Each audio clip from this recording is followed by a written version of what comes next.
यदि भारत के साथ अधिक छेड़छाड़ की गई तो भारत उसका मुंहतोड़ जवाब दे सकता है। हम 2047 तक भारत को एक विकसित भारत बनाने का संकल्प लेकर आगे बढ़ रहे हैं। कांग्रेस का चुनावी घोषणा पत्र जारी हुआ है, वह भारत को पीछे ले जाने वाला है कि 2014 में जहां पर केवल 600 करोड़ रुपए का भारत एक्सपोर्ट करता था डिफेंस आइटम्स का, आज वही भारत डिफेंस आइटम्स का 21,000 करोड़ रुपए से अधिक का एक्सपोर्ट कर रहा है।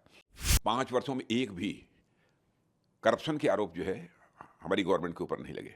देखिए, यहाँ तक भारतीय जनता पार्टी के नेतृत्व की एनडीए सरकार का प्रश्न है, हम 2047 तक भारत को एक विकसित भारत बनाने का संकल्प लेकर आगे बढ़ रहे हैं। और मैं मानता हूं कि जो कांग्रेस का चुनावी घोषणा पत्र जारी हुआ है, वह यदि वह कहा जाए कि वह भारत को पीछे ले जाने वाला है, तो यह कहना भी अतिशयोक्तिपूर्ण नहीं होगा। यदि मैं डिफेंस की बात करूं, तो मैं पूरे विश्वास के साथ मैं कहना चाहूँगा, देशवासियों को बताना भी चाहूँगा कि रक्षा क्षेत्र में भारत ने काफ़ी मजबूती हासिल की है।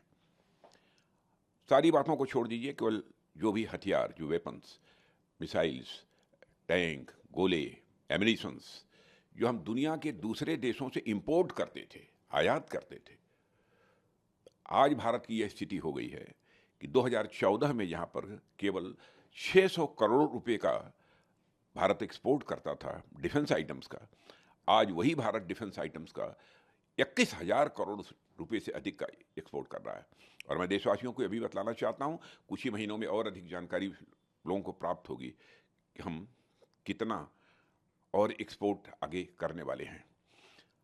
देखिए, 5 वर्षों में एक भी करप्शन के आरोप जो है हमारी गवर्नमेंट के ऊपर नहीं लगे।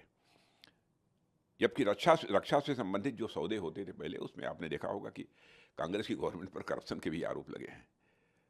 सारी दुनिया ये देख रही है कि भारत सचमुच आर्थिक दृष्टि से ही एक विश्व की ताकत लगातार बनता जा रहा है।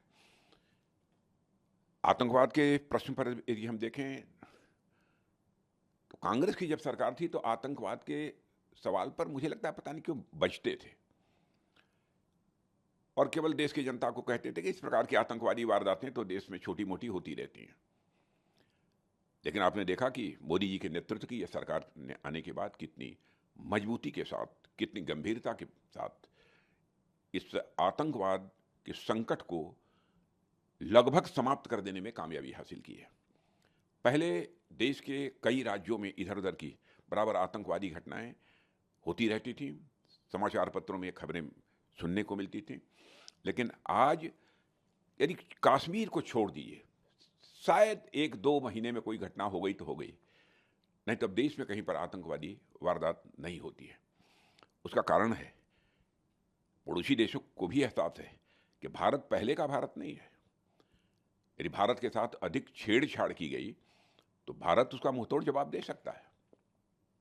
सब मिला जुलाकर मुझे कहना हो कि कांग्रेस के घोषणा पत्र के संबंध में तो यह रिग्रेसिव डॉक्यूमेंट है, इसे प्रतिगामी डॉक्यूमेंट कहेंगे। और भारतीय जनता पार्टी बराबर जब घोषणा पत्र जारी करती है तो उसका घोषणा पत्र एक प्रोग्रेसिव डॉक्यूमेंट होता है। दोनों के बीच एक मौलिक अंतर यह है। और मैं कांग्रेस के चुनावी घोषणा पत्र के संबंध में यही कहना चाहूंगा कि दिवालिया हो चुके बैंक के चेक से अधिक यह कुछ नहीं है।